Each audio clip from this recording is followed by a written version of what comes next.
Hello, my name's Andrew Brooks. Welcome to the YouTube channel.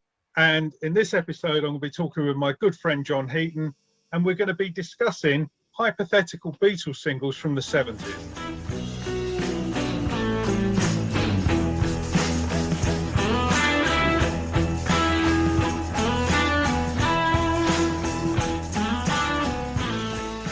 Okay, so we ground rules here. We're trying to avoid singles which were already released as solo singles. We're not being completely religious about that. So there's a couple of B-sides which I've featured in my list. So we've basically chosen at least one single per year, sometimes two, and just picked, two sides of the single, and trying to imagine as if the Beatles had never split, really. So somewhat bearing in mind which tracks might have been enjoyed by the band as opposed to solo excursions.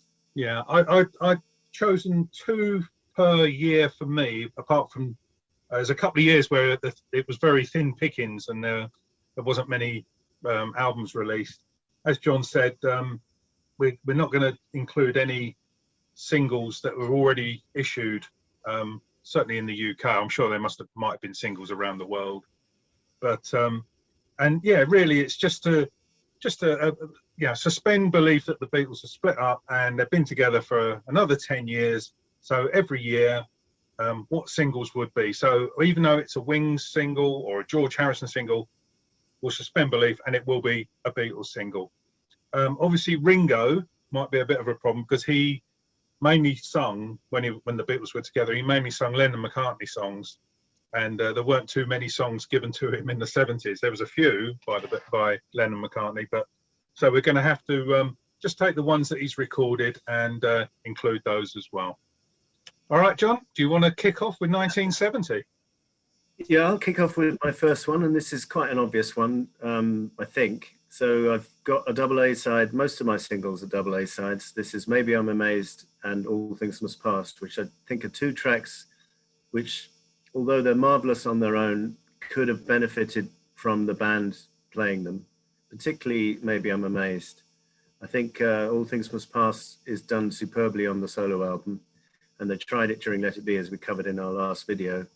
But I think those two songs would have made great Beatle tracks, and so that's my first choice. Okay, well, and that's interesting because I found this subject really quite good for listening to tracks that I might have forgotten or haven't listened to, albums that I haven't listened to for a little while. And when you listen to them, they are album tracks, and you think to yourself, could that have been a single? Would that have worked as a single? So my first one from 1970, and you're probably going to be surprised at this, John. First, the A side would be from the McCartney album. And I was just trying to imagine George's guitar and Ringo doing drums on that would be something from the McCartney album as the A side. And then the B side is a Ringo track from Boku's a Blues, Loser's Lounge. I just think the Beatles doing some country stuff would be quite an interesting concept, especially with George on guitar, and there's a harmonica in there for John to get his chops round if he wanted to revisit that as well. That's an interesting choice. It's not particularly commercial choice as a single. I'm not sure what the radio DJs would have made of the A side, but I didn't say it was going to make any money. I think that would be something as a highlight. Excellent choice. Okay, my second one from 1970. Some of these singles have got a theme to them. So this one has a bit of a domestic stroke romantic theme, and it's Every Night from Paul, another double A side, backed with Love from John Lennon. And I think both songs, although again I thoroughly enjoy them on their respective albums, with the full band backing, not talking about over the top orchestration, but just maybe with a bass line in Love, for example, or George strumming along on acoustic as well, and maybe a couple of tasteful horns in the background. I'm not sure. Would have been interesting. So that's my second choice for 1970. Yeah, my second, I nearly went with Love on my double A side, because I've actually got a double A side with I'm trying to find it here. So yeah, my one of them would have been Remember from Plastic Ono Band, because it already was quite a Beatley feel and already had Ringo drumming on it anyway, the version that's on the album. But I nearly substituted that, but I changed my mind at the last minute for God. You know, that it's the classic, you know, don't believe in Beatles line at the end, I think. But yeah, Remember, in the end, I thought, no, Remember's probably a better single than God. And then I thought I'll stick on the other side, the other A side, Waiting on You All from All Things Must Pass. So yeah, interesting. I think there are certain tracks which one can't really imagine as Beatle tracks, and God is one of them for obvious reasons. Yes, yeah. Waiting on You All. It's not my favourite track, I must say. I think the production is quite heavy on it, obviously, but I think it needed to be, because I don't think as a song it's much, but I respect your choice. There's no problem with it. Okay, so we're moving into 1971, and I've chosen Give Me Some Truth from John, which already features George Harrison, as we know. Yeah. And I've kept the other side as Deep Blue, the B-side of Bangladesh, just for the reason that I want to promote that song, because I think it's absolutely brilliant and about 10 times better than its A-side, Bangladesh. Easily worthy of having been on All Things Must Pass. It's a deeply personal song about losing his mother.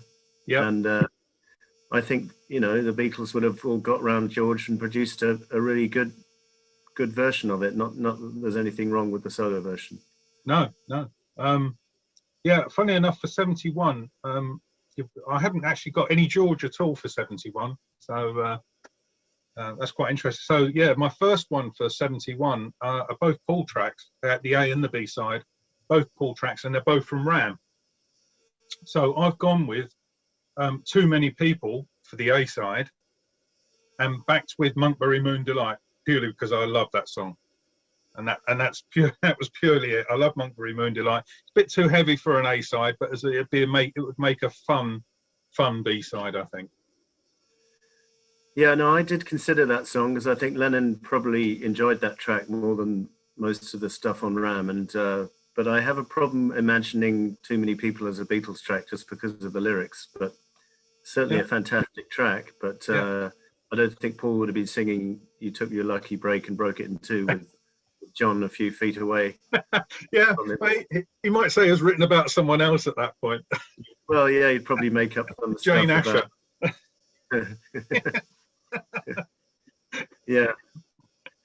Okay, good stuff. Okay. So where are we now? The second one of 71. This was a single in some European countries. "Eat at Home" from the Ram album. Yeah. And I backed that with "Jealous Sky," which was not a single at the time, at least not in the UK. Roxy Music had a hit with it after John died. And I think, if I'm honest, I think the strings are a bit over the top on the Imagine album on that song. So I think if George Martin had got his hands on it, we would have had a bit more of a tasteful, less extravagant production. Yeah. Probably done without the Nicky Hopkins piano, although I like it. I think it's a little bit, I think the whole thing is a bit syrupy on Imagine. And I think, and this was, after all, a song written in Rishikesh. So yeah.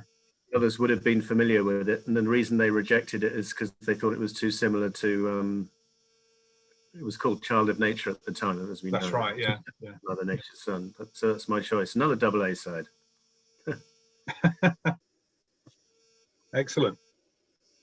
Well, I've stuck with just a standard A and a B side, and again I've chosen another McCartney track for the A side, and purely because I love the song and it's got a great video that was on the archive edition. It was Wildlife, the actual title track of the album, and I just think it's quite a decent song, and I'm surprised it wasn't a single myself. And then having it backed with a Lennon song from Imagine, "It's So Hard," which is another one of my favourite Lennon songs. I nearly went with in place of Wildlife, Tomorrow, and then I'd have swapped the A and the B sides around. "It's So Hard" would have been the A side and Tomorrow would have been the B side. But as it is, I went with Wildlife as the A and It's So Hard with the B. So. Yeah, interesting. I find it fascinating that Paul was exploring similar vocal techniques to John around this time. You know, he'd obviously heard Plastic Ono Band, he'd heard the screaming, and he attempts something not that dissimilar on a track like Wildlife. Really, let's rip on the vocal, and I think it's very effective. The only thing wrong with that song is I think it's a bit repetitive and goes on a minute or two too long at the end. Well, I'm sure they could have worked their magic on it. I think the Beatles version would have been more polished, should we say? Yeah, because it's a bit rough around the edges. But anyway, yeah, happy with those choices. Okay, excellent. Over to you for 72. Yeah, I just got the one single from 72. I've got New York City from John, which I think the band could have done a really storming version on. Yeah. And I've backed it with Try Some, Buy Some from George. Yeah. She'd already written for Ronnie Spector, but in this hypothetical alternative universe, he had not given it to Ronnie Spector. And if you want some theme to this single, I don't suppose there is one, but they both sides of the single mention pharmaceuticals, should we say. So that's the only link I can find between the two. Otherwise, they're quite incongruous, the two songs, I guess. And yours? Okay, well, for me, I went with New York City as well. I've made a little note on here, 1972, Thin Pickings. I dug out the New York City album, and obviously the second disc is the live concert. And out of all of my choices, I decided I'm not going to go with any live stuff. So there's no concerts in any of mine. So I was then stuck with the one album, and I think New York City is the standout track for that disc. And then I've put it on the B-side. It's a B-side by Paul, but he seems to love this because he's always playing the song Sea Moon. Yeah. So I've backed New York City with Sea Moon, and I like them both. So there you go. That was my choice. I think Lennon would have enjoyed Sea Moon. I think he was quite proud of what Paul could do on the reggae front. He was a little bit ahead of his time. Yeah. And you have a second one from 72, because I don't. No, I don't. I only had the one. As I said, it was Thin Pickings for that year. All right. Okay, we'll move on to 73. Yeah. My first one, the first one I've got 73. The second one maybe could be 73 or early 74. But anyway, my first one is Let Me Roll It from Paul, and I've backed it with Frida People, Bring on the Lucy from John. Yeah. Which I think, Let Me Roll It's not so much underrated because he plays it in concert all the time, but it wasn't released as an A-side at the time. I think it turned up as the B-side of, was it B-side of Jet? Seem to remember. But Frida People is one of those tracks which I've recently rediscovered. I don't know if you've heard Richard Ashcroft from The Verve has just done a version of it. No. It's absolutely brilliant. I mean, I was tempted to think that he's aiming the lyric at Boris Johnson or someone because he's going, "Free the people, no." But I really enjoy his version of it, and it got me back into the song. And I think the 2002 remix of Mind Games, the whole album sounds on a different level to me, including that track. I don't even mind the female backing vocals. They're pretty good on this track. Oh, okay. I'll have to revisit that whole album. I think it's one that sort of like is way down on my list of faves. So I'll have to revisit that one. I think. That's the case, yes. Okay, ready for my one from 70? Or I've got two from 73. So my first one, as an A-side, I've got Living in the Material World. And as a B-side, because it was a B-side anyway, but I just love the words to it. I think it's great. Country Dreamer. And I'm trying to envisage the group doing Country Dreamer. I'd like to stand in a field with you and all of that sort of thing. But I kept that as a B-side, but I've certainly given George the A-side with Living in the Material World. It's quite a good song from that album, which was, there was a few decent ones, but not that many. So that was my favourite from the album anyway.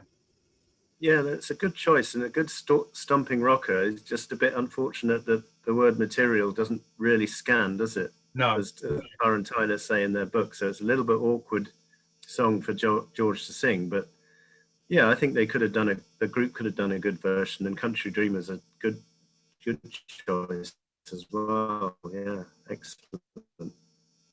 So my second one from late 73 or maybe early 74 would be Mrs. Vanderbilt from Paul, backed with Tight As from John, which is another track from your favorite album, Mark Gates. And even in 1980, John said that this song could sound pretty good today. It sounds pretty au courant. The production on it, if you crank it up loud, Andrew, I'm sure you'll get back into it. Superb guitar from David Spinoza. I'll dig the vinyl out next time. Yeah, I'm sure George Harrison could have done a good job on this one as well with his slide. Yeah. Funny enough, in 73, I haven't included any John songs. So my second one would have been a Ringo as an A-side. No, sorry, I'll put him down as a B-side. Sorry, the A-side would have been 1985. Obviously the Wings track from Band on the Run, but it's got a fantastic, great big ending, and you could just imagine, you know, it all builds up and builds up for the ending.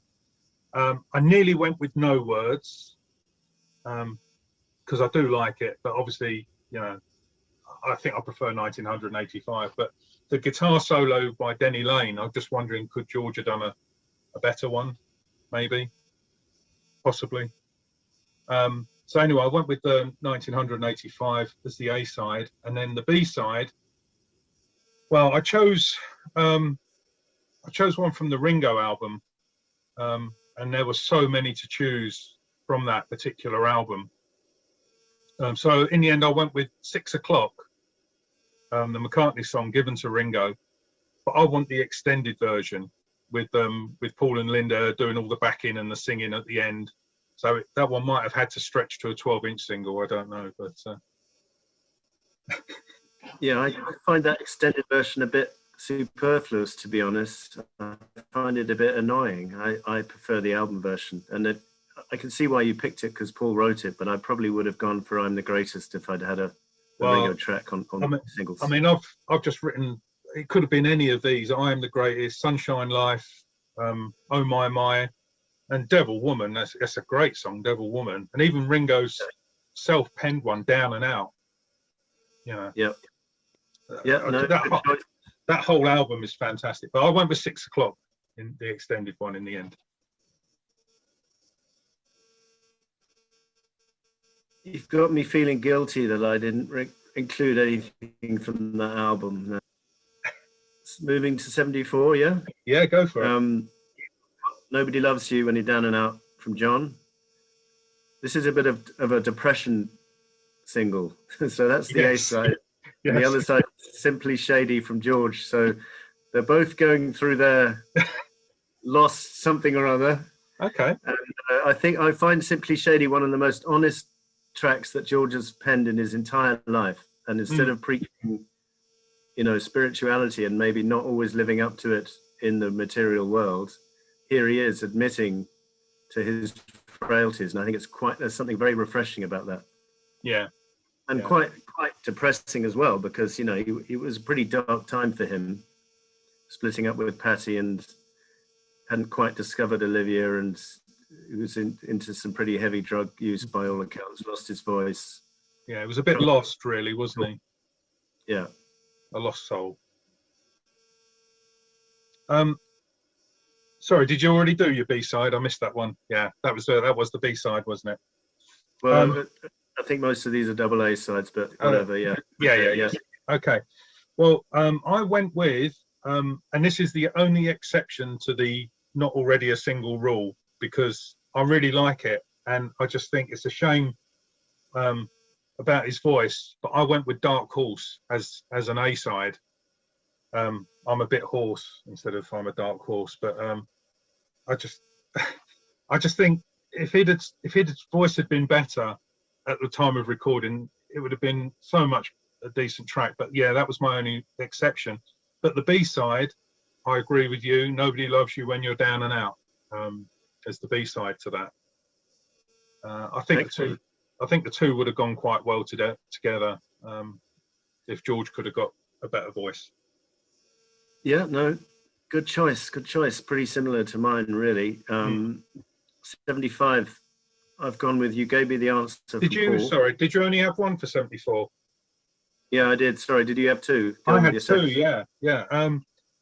I went with the A side of What You Got from Walls and Bridges, which was.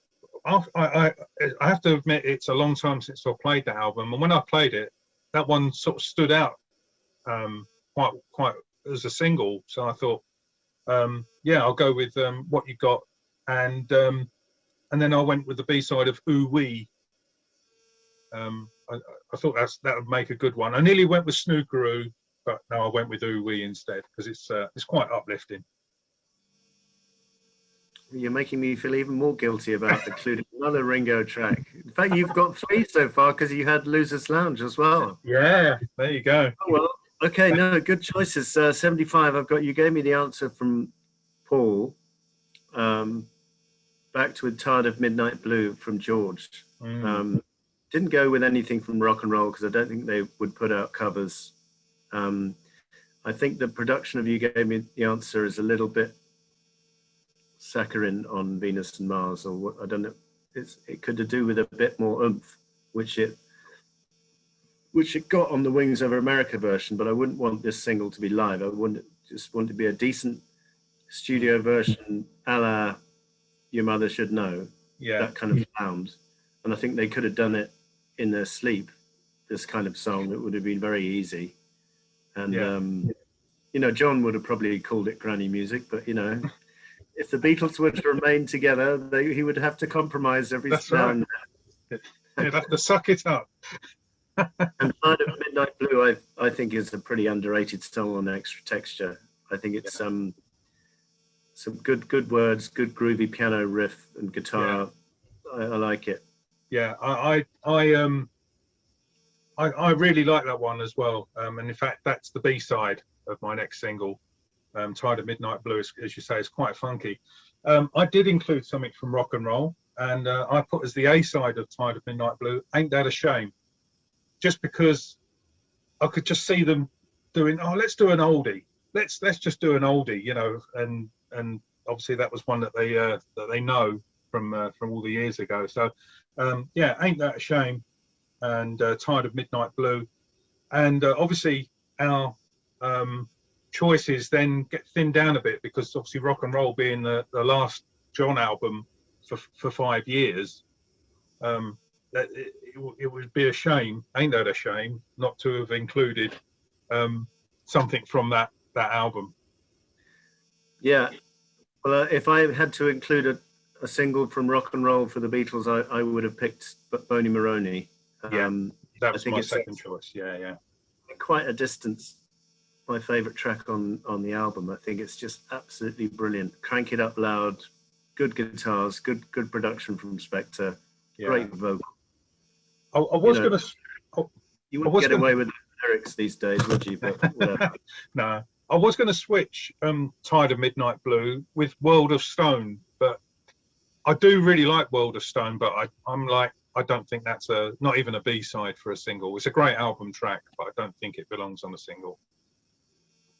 Yeah, no, I agree. Nice piano playing from David Foster and good song, but okay. So we're moving into, as you say, John's taking a break now.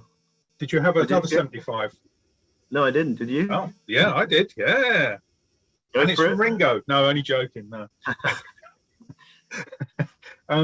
I went with a double single, double A-side single, and I wanted to include some Venus and Mars because I love the album. So I went with Rock Show and Letting Go as a double A-side. I wanted to include Medicine Jar, but obviously that's a Jimmy McCulloch song, so that got written out straight away. But I wanted to include that one. But yeah, I just went with Rock Show and Letting Go for a single, just to sort of play tribute to Venus and Mars, really. Well, you're breaking all the rules here, Andrew, because both of those were featured on singles at the time. But we'll let you off. I'm sorry. And you were gonna chop off Venus and Mars from the beginning and just have Rock Show and Letting Go as a kind of rocking single, yeah? I think as a single, yeah. As an album, it's great to have that little intro, but as a single, no, go straight into it. Yeah, I'm not sure how you do that because it's such a great seed, isn't it? But I suppose they could have come up with a way of doing it. Yeah. Okay. 76. Not sure if John would be too happy with a double side from Paul there, but anyway. Both good tracks. Well, you should have recorded something other than oldies then. Yeah, indeed. 76, I've gone with Beware My Love from Paul, backed with Beautiful Girl from George. I can't understand why. I know True Love is a commercial song, and I can't understand why he released that as a single ahead of Beautiful Girl. I think Beautiful Girl is, again, by quite a distance, probably my favorite track on the album. And I don't particularly like, you're probably going to choose it next, but I don't particularly like Crackerbox Palace or this song, which were both singles. I think Beautiful Girl is more moving. It was obviously written about Olivia, and I just love it to bits. And I think the Beatles could have done a good version. George is playing very fluid slide guitar on it. Beware My Love is a great rocker, which I'm sure they could have got behind. We obviously have the version with John Bonham already. I think John, George and Ringo would have enjoyed playing on this one.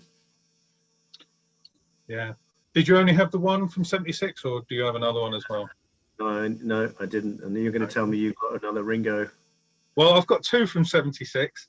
Yeah. So I'm going to go with, and you're wrong, I didn't go with Crackerbox Palace. I do like the song and it's got a very great, it's got a great video, but I think there are better songs on the album that would be singles, and they probably already were, and I've forgotten, and you're going to tell me off for breaking the rules again.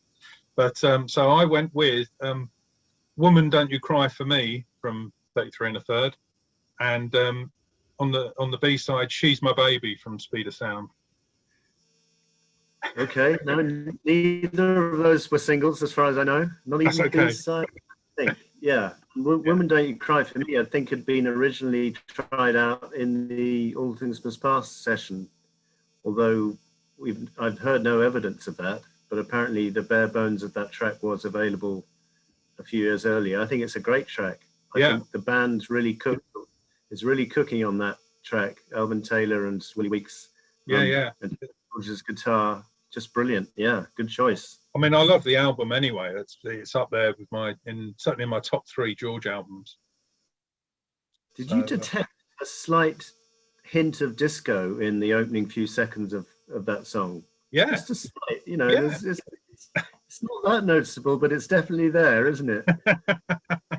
So I thought that was pretty contemporary, considering when it came out November 76.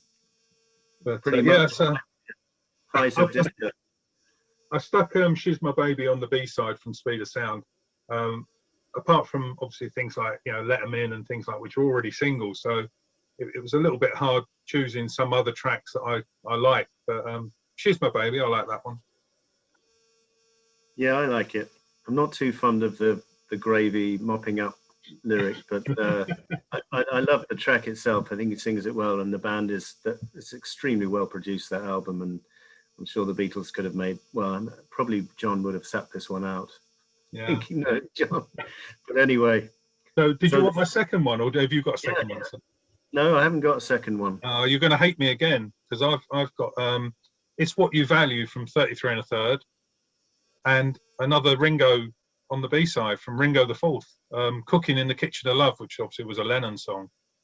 Anyway, from Rotogravure, actually. Oh, sorry, I've got Rotogravure, but I got stuck that on the B-side, Cooking in the Kitchen of Love, and It's What You Value is the A-side. Yeah, no, come to think of it, that's a good choice because Lennon's already on that track, isn't he? So I don't think it's the greatest track in the world, but it's an appropriate track, and I think maybe they could have done a better version because the version on the album's there's something a little bit lacking, I think. The other two, I don't. Yeah, the other two. I don't know if I can put my finger on other than the other two. Just say that, shall we? Okay. So moving on to 77. Yeah. Yeah. Okay, I've got Free as a Bird. Oh. And I've backed it up with Girls' School. I mean, those two tracks couldn't be further from each other in terms of lyrical content, but I just find it was a double A, which I just want to promote because I think it's horrendously underrated. And I think it's it's in Wings' top 5 rockers. And some people are going to say, well, that doesn't mean very much. But I think they really get their rocks off on this one. And I love to know what the band could have made of it. Yeah. Well, I've got 77 as another Slim Pickens year. And I actually have Girls' School as well, but I've actually promoted it to the A side. So mine was a double A anyway. Yeah. Well, mine would be the lead single, because on the B side, I've got another Ringo track, and it's "Can She Do It Like She Dances" from Ringo the Fourth. Oh, you didn't, did you? Yeah. Okay, that's pretty risque. That's the B side, so no one plays the B side. Yeah. Yeah, I mean, I know off that album, there's other tracks I prefer written by Ringo himself, like "Gave It All Up" and I was playing through it, and it's an album which I don't visit very often, and I think it's quite a down album, really. But I like this one. I think this is probably, for me, it's one of the better tracks on the album. Yeah, although he does sound as if he's half cut when he's singing it. Unfortunately, a bit like the "Drowning in the Sea of Love." He sounds as if he literally is going under for the first time. Well, maybe record it in a pub and have him, like a big pub chorus of it. Yeah, we do a video with the other three in it instead of that long-legged lady. Yeah. You got another from 77? No, I've only got the one, as I say, Slim Pickens in 77, but I've got 2 for 78, so over for your 2 from 78. I've just got the one from 78. Oh, okay. I've got Ringo, "Who Needs a Heart," the lead track from Bad Boy. She co-wrote with Vinnie Poncia, which I think is a really stellar track. And I've backed it up with "More Smooth Than the Grey Goose," because I think John would have enjoyed playing on that track with playing around with the electronics. I was going to have "Don't Let It Bring You Down," but I wanted to have something a bit more upbeat, so that's what I went with. Right. Okay. Well, I went with 2, and so my first one is from London Town, and it's a "Cafe on the Left Bank." It's quite an atmospheric song. You can just picture it as he's singing it. You can picture it in your mind. Yeah, crowds of Frenchmen around, watching Charles de Gaulle make a speech, and it just conjures up visions. And then on the B side, oh man, you're going to hate me again. It's another Ringo track, "Heart on My Sleeve," as the B side to that. And then the other single would have been the A side, "Name and Address," because it's an Elvis pastiche, isn't it? And he's, it's a rocker. But then I did stick on the B side, your choice of Ringo, "Who Needs a Heart." So, but that was on the B side for me for the "Name and Address." Okay, yeah, good choices. I'm not sure if in reality the Beatles would have put too many cover versions out on singles, but I think you get away with "Ain't That a Shame." But I'm not sure I might be wrong. I like the fact that you chose "Losers Lounge" earlier, and this one, there's nothing wrong with it, but I'm not sure. Yeah, it's difficult to imagine. But Slim Pickings in 78 from the other three, really, right? Yeah. Town and Bad Boy is all we've really got. So 79, I've got "If You Believe" from George. And I'm backing that with "Cage." Oh yeah. Yeah, I hadn't even thought of including stuff that weren't on the album. So "Cage" is a good choice. Yeah, well done. For those of you who don't know, it's the "Lost Back to the Egg" track, which will appear on the archive version, if and when we get it. Yeah, probably in about 10 years' time.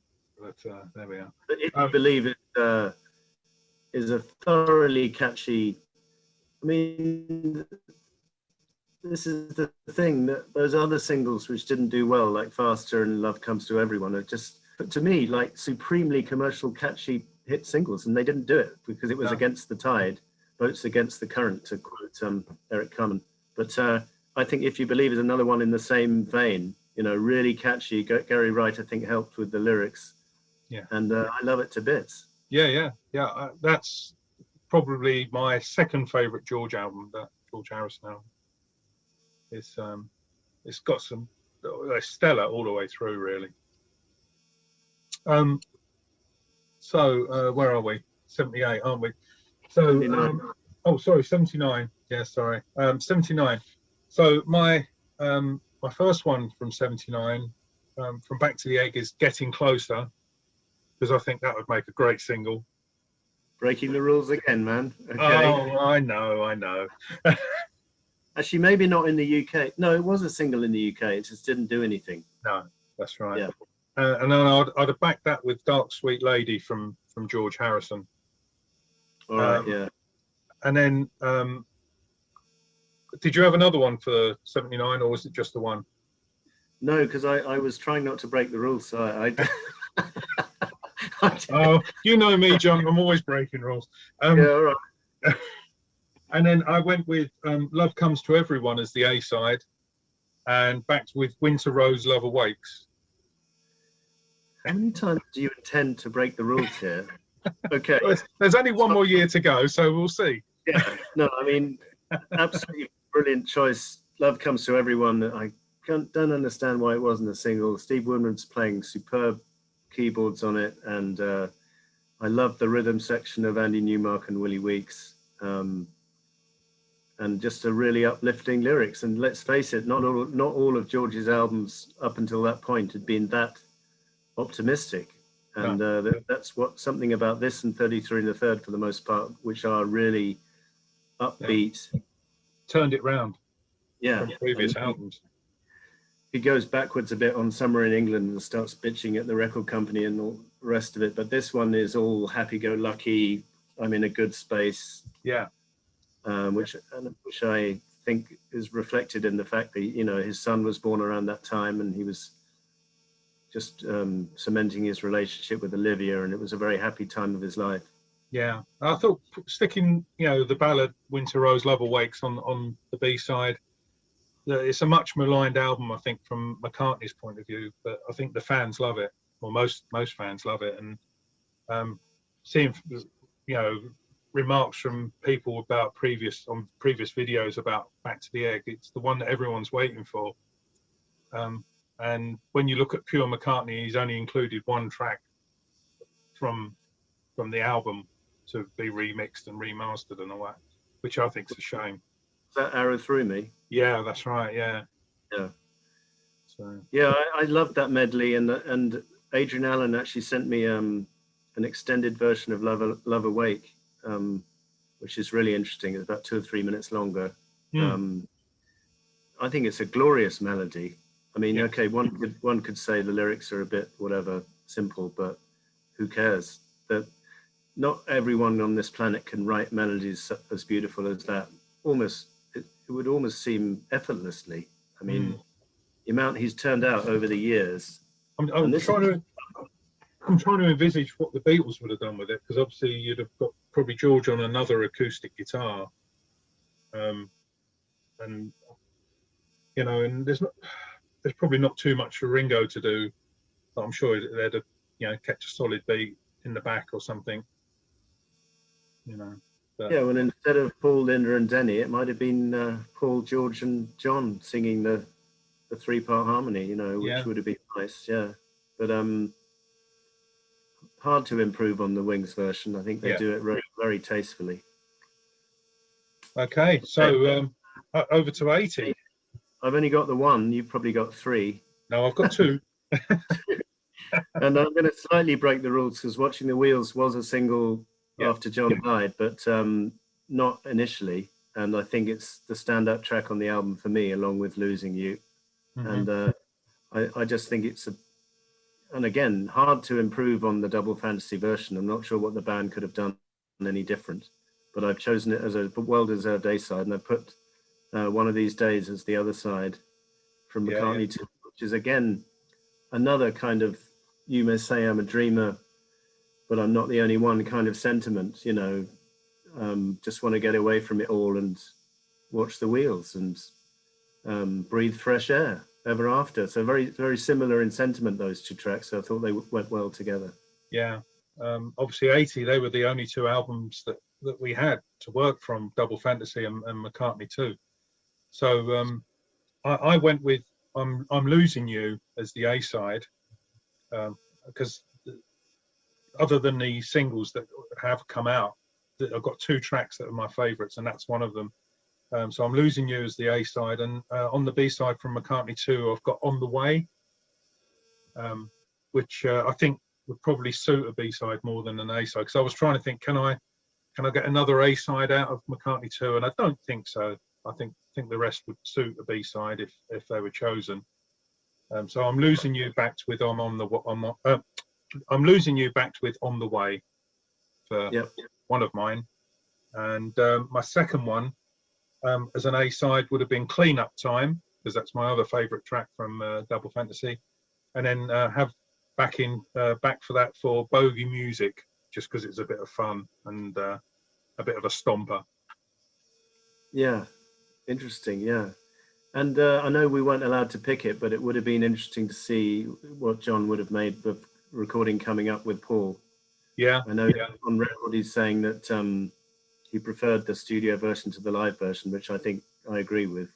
Yes, and maybe it didn't need any other Beatles on it. Paul did a perfectly good version on his own, but I think John appreciated that track, so maybe he could have added some funky guitar or something to it. Yeah.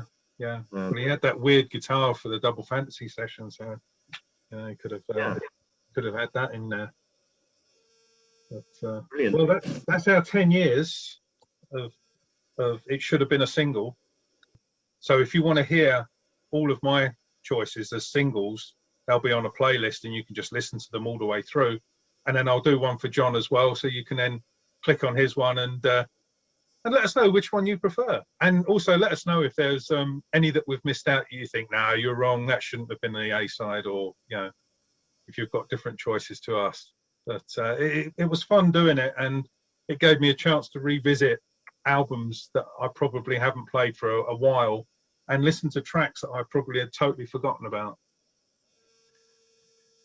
Yeah, and I think this kind of exercise is always thought-provoking, that gets one back into the music. And I just want to say something to the guy who commented on our last video, who thought it was pointless to talk about the Beatles split.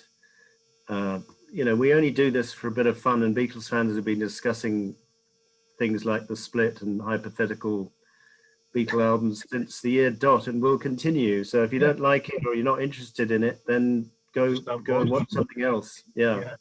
I mean, I thought this was a slightly different topic, because obviously the 1971 Beatles album has been done to death. What would they have done, after Let It Be?